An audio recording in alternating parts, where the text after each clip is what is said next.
Interneta lietotāju skaits pasaulē ir pieaudzis līdz 1,8 miljardiem. Latvijā internetu izmanto vairāk kā 1 miljons iedzīvotāju, un to skaits ar katru gadu pieaug. Ko cilvēki dara internetā?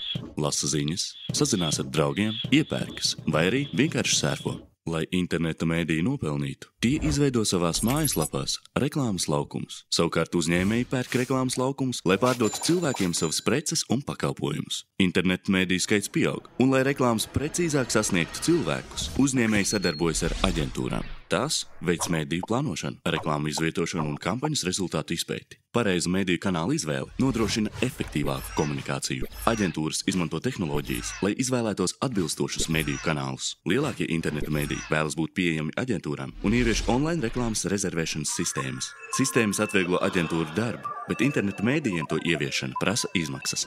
Ne visi to var atļauties. Daudzu mājaslapu konkurētspēja un iespējas pārdot reklāmu samazinās. Bet arī reklāmas rezervēšanas sistēmas ir atšķirīgas. Pat izmantojot rezervēšanas sistēmas, aģentūrām rodas grūtības ar mēdīju plānošanu un kampaņu kontroli.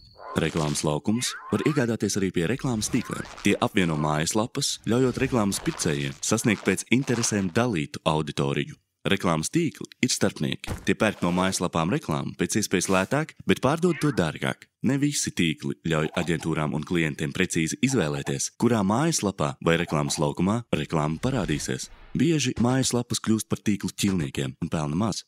Tas viss samazina internetu mēdīju interesi sadarboties ar reklāmas tīkliem. Līdz ar to aģentūru un uzņēmēju iespējas uzrunāt mājaslapu apmeklētājus samazinās. Internetu reklāmas vide ir pelnījusi ko labāk.